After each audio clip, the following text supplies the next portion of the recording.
You're listening to Earthkeepers Essentials, in which we revisit and reframe some of the more important and influential episodes that have shaped our thinking and influenced the ways we love and care for the Earth. In this episode, we are representing a conversation with Joel Pontius, who serves as Conservation and Energy Resource Manager for the city of Bloomington, Indiana. At the time we did this interview, Joel was an educator, and we discussed in detail his thought-provoking approach to place-based education. This episode resonated with me in many ways, but perhaps most profoundly when it comes to thinking about how we might teach and form the young people in our lives so that they might better love and care for the planet. Welcome, friends, to the Earthkeepers podcast. Joel, thanks so much for being part of the podcast today. I wonder if you could tell our listeners about what it is you do day to day and how you've invested your life. Sure. So currently I'm an associate professor of sustainability and environmental education at Goshen College in the Lake Michigan watershed. So currently I direct the sustainability studies major for Goshen College, and I've helped to build that program looking at just the intersection between environmental, social, and financial responsibility and how that affects the health of places and communities. I direct a program there called the Sustainability Leadership Semester. It's based at a nature center that Goshen College owns. It's about 2,000 acres of a nature preserve, and the students stay in an environmentally conscious eco village for the fall semester. And that program is, first of all, a place-based program. So we do a lot of learning experiences in the local watershed. The preserve is in the headwaters of the Elkhart River watershed that flows to Lake Michigan. And in the beginning of the fall semester, we do an 8-day canoe trip where we actually paddle from the headwaters where they're going to live the rest of the semester down the Elkhart River to the St. Joseph River, and then all the way out to Lake Michigan. On that trip, we meet with all kinds of different people who are farmers, wildlife managers, people who are working with the fisheries, those who are running restaurants and small towns along our paddle. We meet with people from the University of Notre Dame who are doing ecological research along the banks of the river, a gravel pit operator who mines gravel for use in roadways, all sorts of different people. And the basic theme is how all of these community members think about sustainability, how they think about the environmental, social, and financial health of their own pursuits and what's happening in communities that's connected to them. When you say a place-based program, what do you actually mean by that? So what I mean is that the program is focused first on the place where the students are doing their activities. So many of the examples of the renewable energy field or even like factory farming operations, we are starting locally and trying to get on the ground within the local watershed so that students can start with that experience in place, and then we kind of move out from there.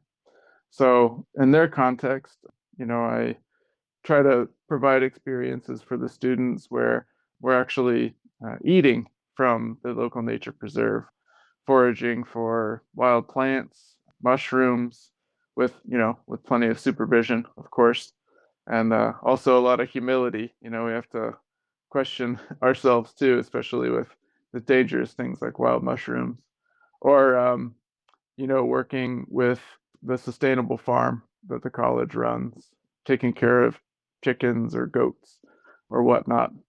And yeah, that route of focusing on that certain place, I think really helps students to experience their learning at a deeper level, at a more kind of like on the ground level. And then, from that place-based kind of experience, they can go elsewhere and transfer a lot of those lessons. So in some ways, it sounds like you're trying to help them almost to create a relationship with the place, a relationship with the land, because you're exposing them to so many different angles and perspectives on place, some of them sensory, some of them more maybe academic. But in all cases, it sort of comes together to create this more holistic picture of this place. Is actually the aim of the program? Yeah, that's definitely part of the aim. And there are lots of different activities that we do where students, directly are developing that relationship with a place. And many of the kind of strategies that I use as a teacher come from more of like the contemplative tradition. So, for example, I have the students do a sit spot experiment. So, for a month of the program, it's usually in mid September through mid October. Every single day, they walk to a certain place that they have selected and they sit there silently. So I ask the students not to take their phones, that if they want a sense of time, they can take a watch if they need that, and to approach, this everyday sitting experience and solitude and quietness experience as if they're trying to get to know a new friend. So, in that kind of relational sense, that at the beginning with the first ask, sometimes the students are a little bit wary of, well, what do you mean? I've never done anything like that. It sounds a little bit odd. But then by the end of a whole month, the students are doing a creative project to kind of show some of those deeper lessons that they've learned, and typically do come back with, oh, wow, I learned how to be with myself in a new way. I learned that I can have a reciprocal kind of relationship, a conversation with a tree that happens over time. And that makes my internal landscape a little bit softer, a little bit more receptive, those kinds of ideas. So that's just one example of one of those strategies we use to develop a relationship with place. Now, why do you think relationship is important? I'm not sure where these students are going. Are they generally all science students? Yeah, so there are students from all the different majors. A lot of them are sustainability majors, which they might be more focused on communication, they might be more focused on education, but there is definitely an interest in natural history and the ecological sciences. We've had students go on to be film producers. We've had students go on to be, editors or writers. We've had students go on to work in the financial sector to do environmentally and socially conscious investing. We have had several students actually who are American Sign Language interpreting majors.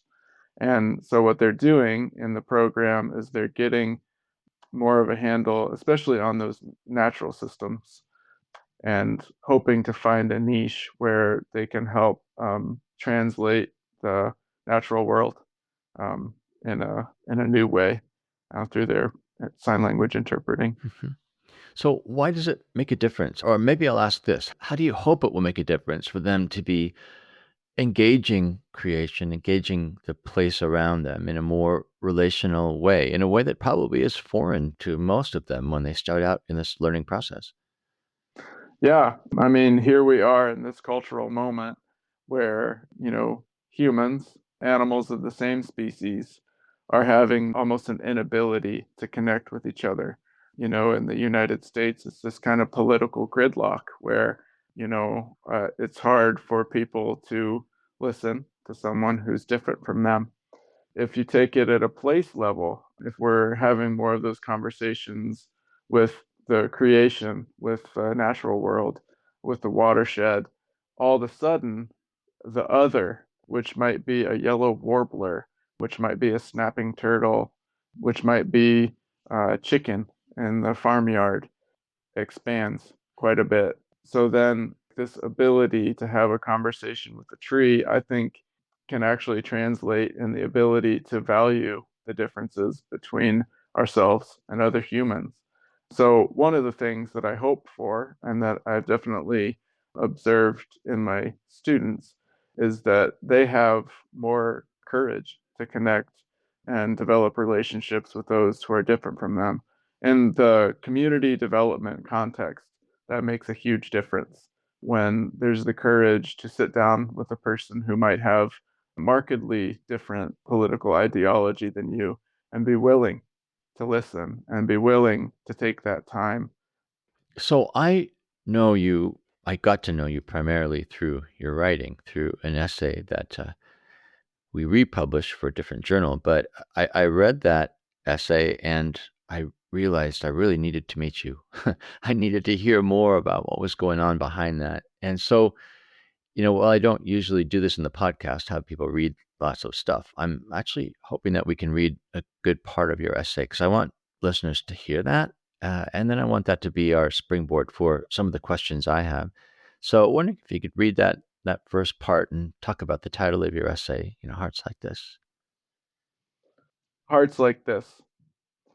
A red oak acorn crunches under my foot, and the sound ripples through the pre-dawn darkness on the forest path from the corner of the house. I stop in the woolen cold to listen. Starlight pulses through a few holes in the cloud cover in a way that embosses the thick arms of the oaks overhead.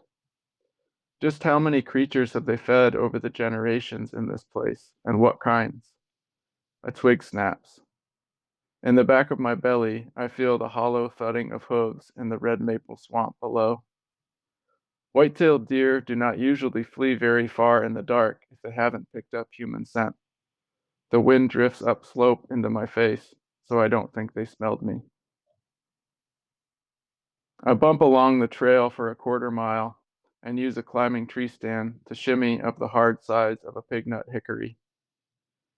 20 feet above the ground, I settle into stillness.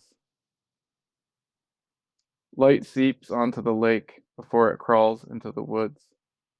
A flock of geese speak at the edge of the cattail marsh. The squirrels wrangle whatever it is they're caching in the soil. I hear the yearling buck before I see him. His steps are of a different measured timbre than the squirrels. I watch him forage his way through the leaf litter for some time. He walks over the ridge and out of sight. I don't know why, but a few minutes later he emerges in the same notch and walks a line right to me. He stops in a patch of frosted nettle to eat something. He's close. I have a solid rest. I want to make sure not to lose any meat to bruising from the copper bullet, so I settle the crosshairs where his brainstem meets his spinal column. I take a deep breath in, exhale fully, and hold. Focus. Squeeze. His body falls and he dies there on the ground. What exactly happens to all of us when we move from life to death? I want to give space and time for the transition, so I wait in the tree for an hour before I make the descent. When I reach the deer, I kneel down next to him for a while to say sorry and thanks. Then I shift my body around and lift his head to rest in my lap. I pay attention to the silence that I caused by taking his life. Yeah, so much is going on in that that first part of the essay. I guess I want to focus first on the line I felt was most poignant, which was just when you kneel down, you say sorry, you say thanks, and you put the buck's head in your lap. Can you tell me what's going on in there? I mean, it's so deep and powerful. I'm just wondering if you can expand a bit on what it is you were doing and why, because that is not the stance of maybe what we assume to be a typical hunter. Sure. Yeah, so there is a lot that's kind of embodied in this. I grew up in mostly the heartland in Indiana and in a evangelical kind of religious culture that really valued, I think, toxic forms of masculinity. And I have always been very close to the land. I mean, my first memory as a child, my first like real picture of something that happened in my life was when I was on a beach in Jamaica and I had a plastic cup and I caught a crab in this plastic cup. And I just sat there and just watched this crab and just watched it move. And so, being close to animals and to plants and to the more than human world has always been part of my life. But there was a process that I had to go through. I grew up hunting with my dad, and it was one of my favorite things. We mostly hunted for small game like rabbits. He grew up hunting with his dad, and the table fare was very important. His family was fairly poor, so the rabbits and the pheasants and the quail, along with a big, big garden that his dad, my Gramps, grew. And so, I grew up loving those times with my dad, walking through the woods and helping to get rabbits. I mean, I was the dog, so I would jump in the brush piles and then he would actually kill the rabbits. But those meals were really important to me. The rabbit stew was some of my favorite, and going fishing, and there was just this real meaning that came through hunting and fishing as a way to eat for me. And it was also just that kind of direct connection with the creator that I experienced. I spent a lot of time as a kid alone, or what a lot of modern humans think of as alone. But I never felt that way. I was out catching bullfrogs and going fishing and exploring and climbing trees and learning about, yeah, about the world, about creation, about the love of God. And so, I had plenty of other friends or acquaintances who also were into hunting or fishing. And what I found is that at the end of the day, I had some core differences. There's in some of the hunting and fishing cultures, there's a value of in some way, of violence. And I do not value that. I think that the way that we eat, eating is kind of an act of violence. At the base, we have to eat life in order to survive, and that's just how the world works. But I think there are lots of great cultures that do really value the life of our food, and that happens in, definitely in indigenous communities and farming communities and in rooftop gardening in the middle of New York City kind of communities. And I think that this expression, this time where I'm paying attention to the silence that I caused by taking this animal's life and paying close individual attention to the actual animal, it's a practice, I guess, of humility. It's a practice of recognizing that you or I, we all only have one life, and that kind of deeper cross species value of life. And so I'm there valuing the life of this animal. Hey friends, I want to take a quick moment in this conversation to make a recommendation of a podcast you might want to check out. It's called Think Global, Do Justice, hosted by Brandon Stiver. Each episode brings you into conversation with leaders from around the world who are working in missions, global development, and human rights. You'll hear from organizations like World Relief, Convoy of Hope, and Cure International, as well as thought leaders like Eugene Cho, Ruth Padilla de Borst, and Alan Hirsch. From orphan care and community development to peace building and nonprofit leadership, every episode invites you into meaningful conversations that matter. So, have a listen to Think Global, Do Justice wherever you get your podcasts. For now, let's get back to our Earthkeepers conversation. I like to say that my family was fairly poor, and we also depended on hunting to supplement the food budget. And I would say that while I understood the pragmatic need for what we were doing, hunting deer in particular, I think I was maybe reacting against the, meaninglessness of it, if I can say it that way. It didn't make sense to me on a values level. And so, once we stopped hunting, I never personally went back to it. I guess probably have some unspoken bias about hunting, And so, but I have to say that listening to or reading your essay and reading it with the sensibility that you build into it, and its sensibility around those two words, sorry and thanks, that really, really caused me to think differently about hunting and the possibilities of hunting and what hunting can do in terms even of our understanding and knowing place. So, how do you explain that tension there that is at the intersection of sorry and thanks, those two just key words in your essay? Yeah, sorry and thanks.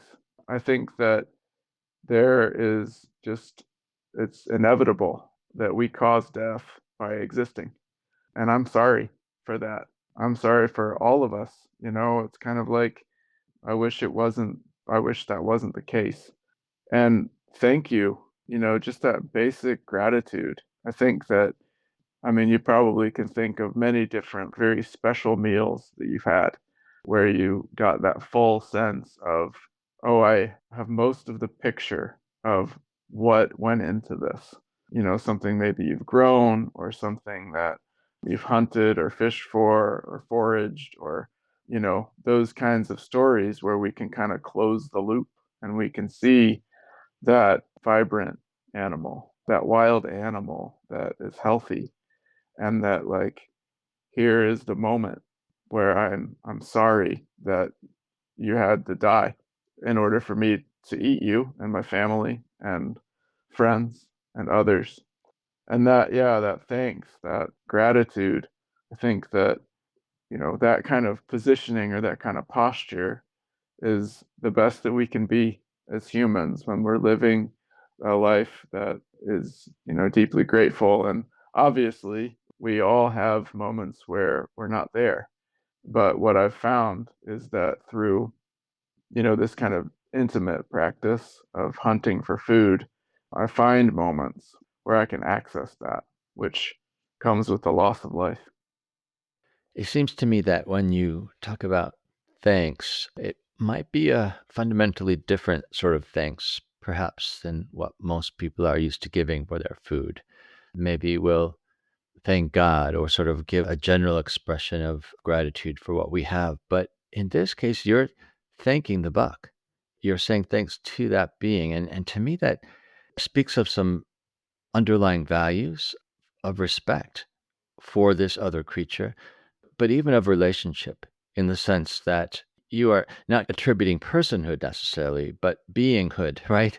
Like you're acknowledging them as another living being and all that's beautiful about that. Can you talk about that a bit? Yeah, absolutely. I mean, what you're saying is true, and yeah, you're a very perceptive reader to pick that up. That is absolutely how I see the natural world, whether it's, an ant all the way through a fungus. I mean, it doesn't matter what life form.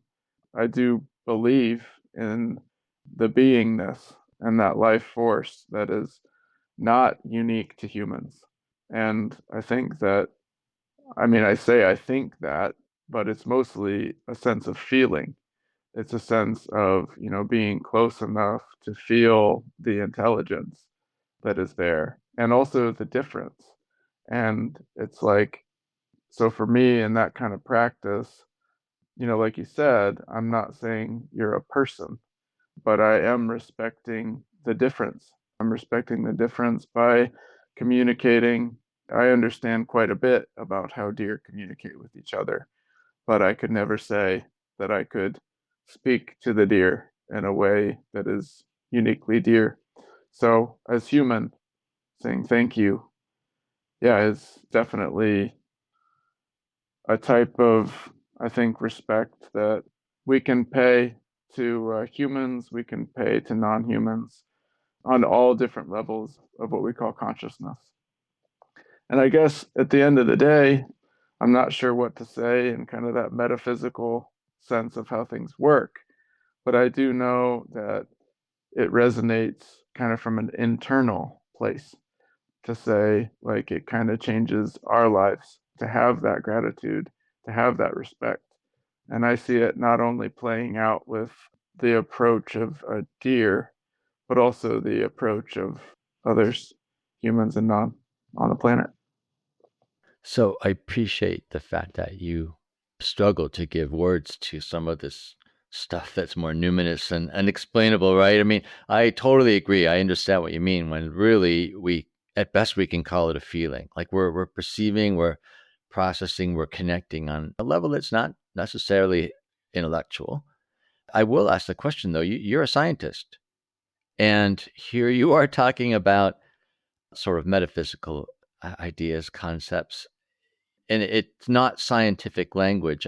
I'm wondering how you would describe your existence at that intersection of art and science. Like for you, it seems really critical that both are in balance. Can you talk about that?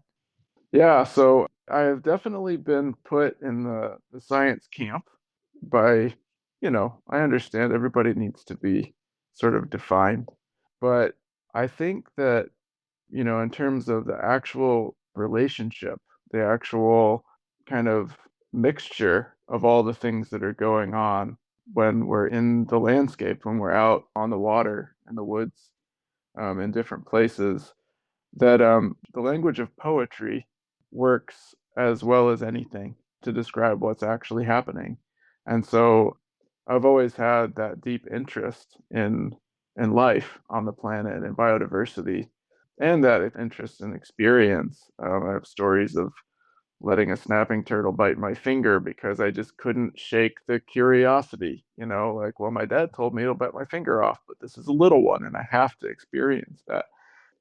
So I think that the yeah, the intersection between sort of natural history and the poetic traditions and the spiritual traditions, that's something that's always shifting. That's something that's always changing for me. But yeah, I'm not sure what else to say about it, except for that the language of poetry and the sort of actual bodily experience of presence in those moments are really powerful. Well, in essence, you're speaking about different kinds of knowing, right? And you're advocating for multiple kinds of knowing. Yes. Too often we might stop short at the scientific level. If we know the Latin names, then we know this thing. Or maybe we commodify nature and we know everything as product. It either helps us or stands in our way, right? Which of course is a really destructive mindset in Western culture, at least. But I do again appreciate the difficulty of trying to explain this just because it is maybe language that as a culture we're not so used to speaking, right? And you're advocating for that. Yeah, and I think it is a language of spirit at the end of the day, that there is this kind of spiritual movement that's happening that is all types of metaphysical. Funny when you mentioned the snapping turtle, I think of my daughter, and she was probably 8 years old. We were walking in the woods. I kept saying, "Oh, watch out, stinging nettles, move aside," right? So we'd be dodging these. And finally, she just turned to me and said, "Why are you calling them stinging nettles?" I said, "Well, they'll sting you." "What does it feel like?"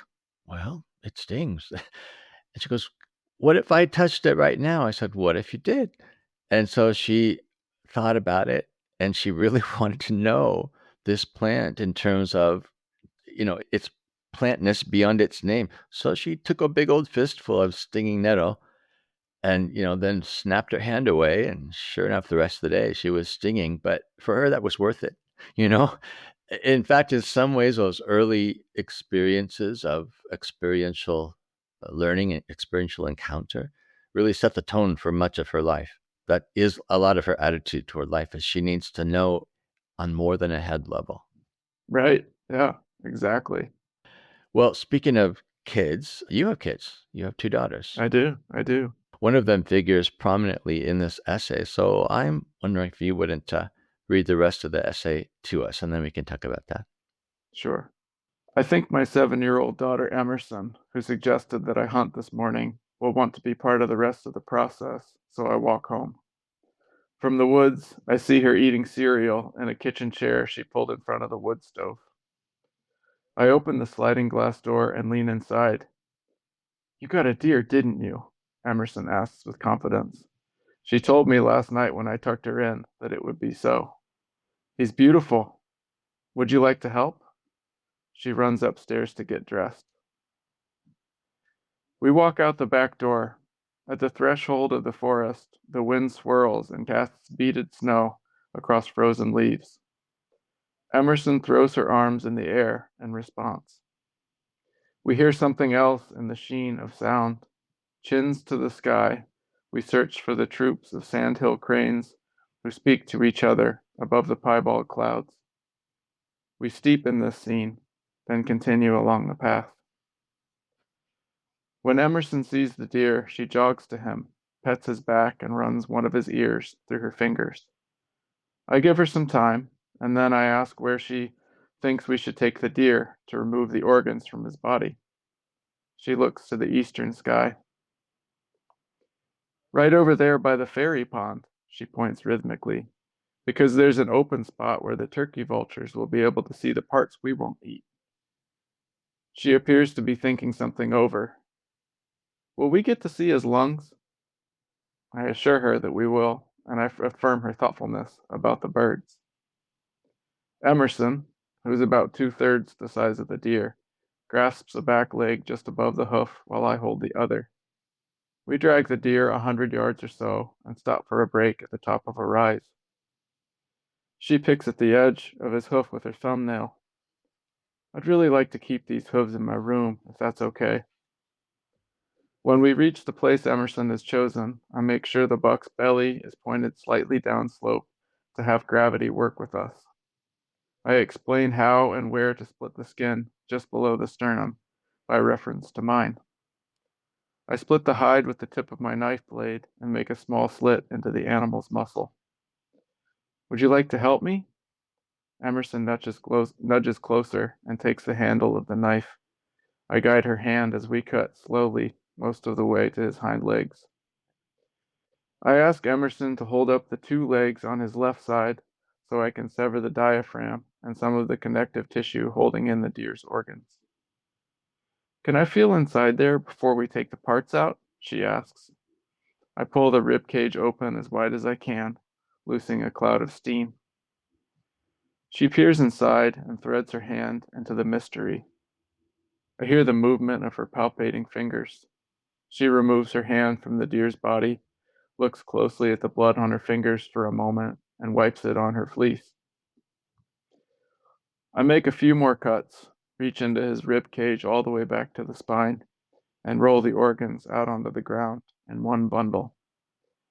We talk through the many parts, giving language to this sacred geography. We are wrapped in awe of the form, texture, and color of this inner landscape. Papa, I know that people think dead things are gross, but they're not really seeing them. Do you see how this liver is purple, lined with red? It feels so smooth. Do you think most people know that? I think you have a very powerful way of seeing, Emerson. She reaches for the heart. I remove it from the pericardium, the sac-like structure that surrounds the muscle. We huddle close, kneel down together, and notice the white, purple, gray, crimson, teal, black, red, and blue. She traces the arteries with her fingertip, the same way she attends to the forms of columbines, turns the heart over in her hand, and gasps. After some time, she whispers, "Are our hearts beautiful like this?" All I can do is nod. The west wind rolls wood smoke down the path. Emerson shivers and glances back toward the house. I need to draw a picture of this. She runs home with the deer heart in her hands while I half yell garbled instructions about where not to put it down inside the house. I lie down on my back for a time, then finish my work. On my way past the house, I glance through the sliding glass door. The heart is on a white plate in the center of the table. That afternoon, Emerson and I examine the heart's form. I pull out a topographic map to show her how the arteries flow in river-in patterns, like water on Earth. We feel inside the ventricles where blood pumped through. I slice the heart into cubes, simmer with olive oil, Vidalia onion, garlic, and pink mineral salt. We savor the gift. Once the buck is skinned and the meat is wrapped for the freezer, Emerson pulls the rest of him on a tarp to the edge of the field south of the house. I walk with her. Let's put him under the mulberry tree. It's a pretty place, she says. And we can see who comes to eat what's left from the window, I add. She stretches the hide back over the rib cage and arranges the leg bones as they once were. She touches his nose and looks into his eyes. Thanks for your meat, Buck. I sensed in the writing, and perhaps even in the reading, that there were maybe moments of speechlessness. Definitely.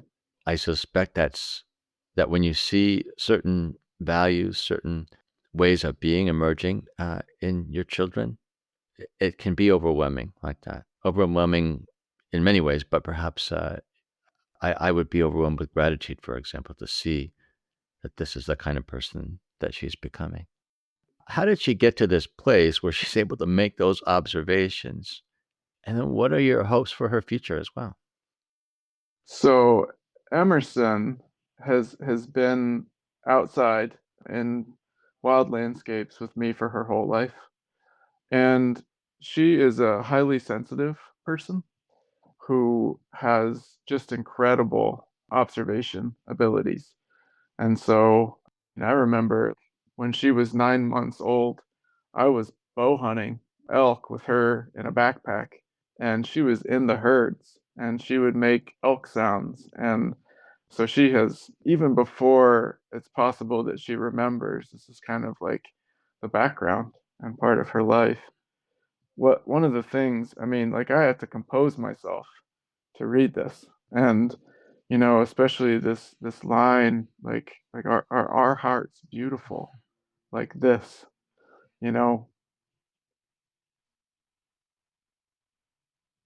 it's just such a deep pleasure to be with a person who sees so clearly in the context of our modern society where humans don't even know anymore that, like, hey, my heart physically beats just like a deer's heart.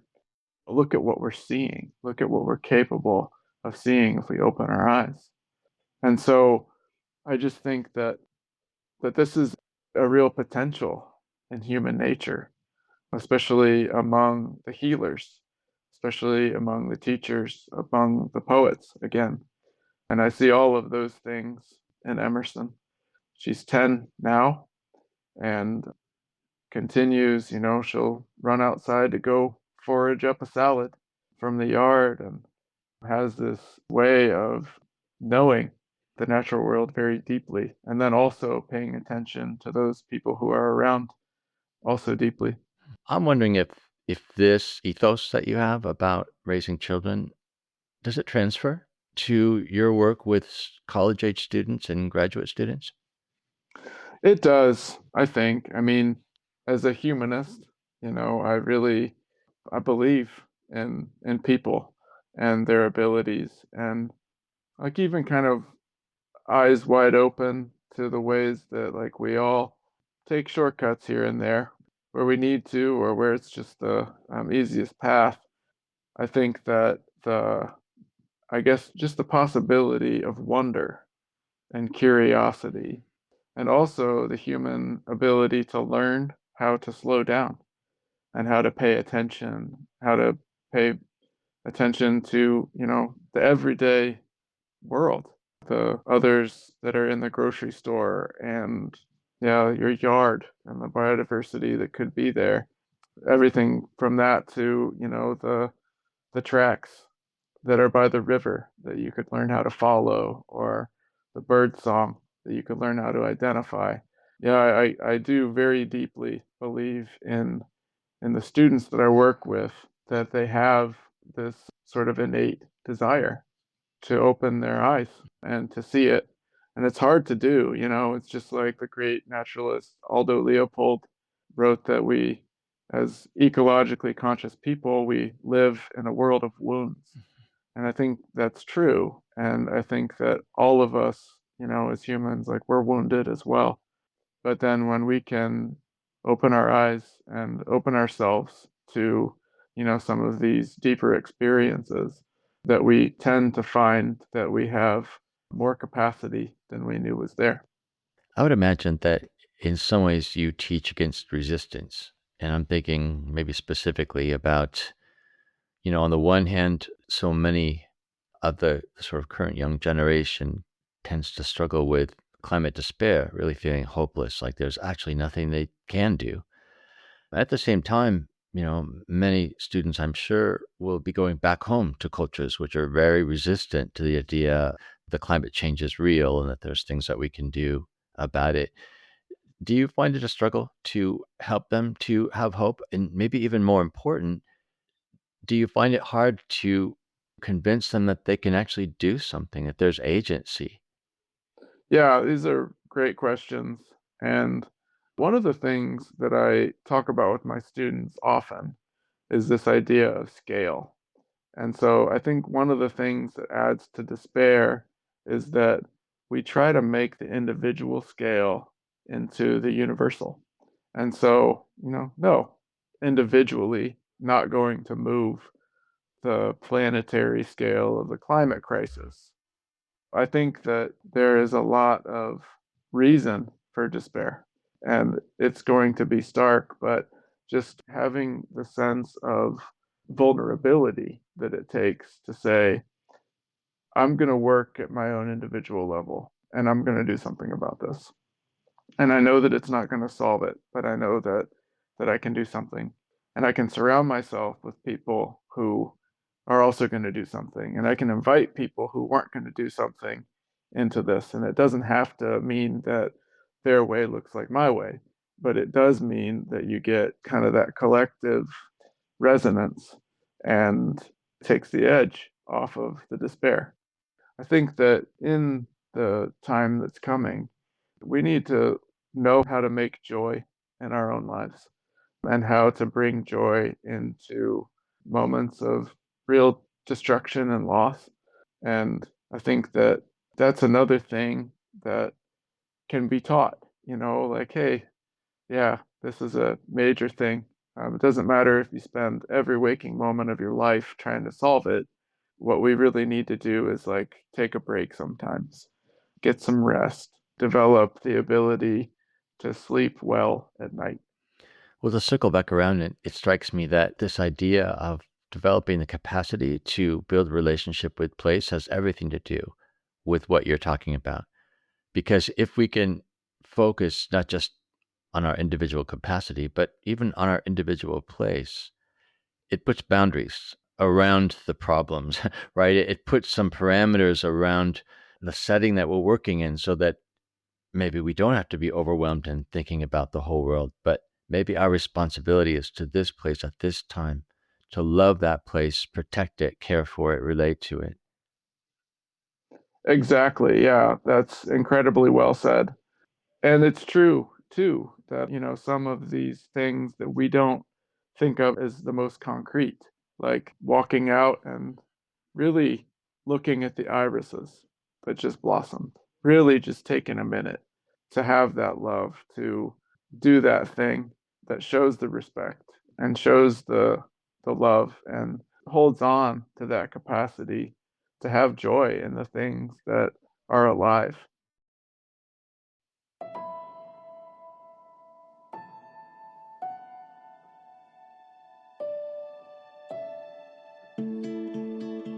And Earthkeepers podcast is a production of Circlewood. Our executive producer is James Amidon, and our sound engineer is Dave Wolfers. Jesselyn Gentry is our communications manager, and our music was created by Forrest Reed and Levgin Potovsky. I am Forrest Dinsley, your podcast host, and I'm really grateful for the time you've spent listening to this episode. Help us expand our reach by following or subscribing to this podcast on your favorite listening platform, and be sure to go to earthkeepers.online to sign up for our podcast newsletter. And if you know someone who would benefit from hearing this podcast conversation, it would be great if you could send them a link. In any case, I hope you'll join us again for our next episode of the Earthkeepers podcast.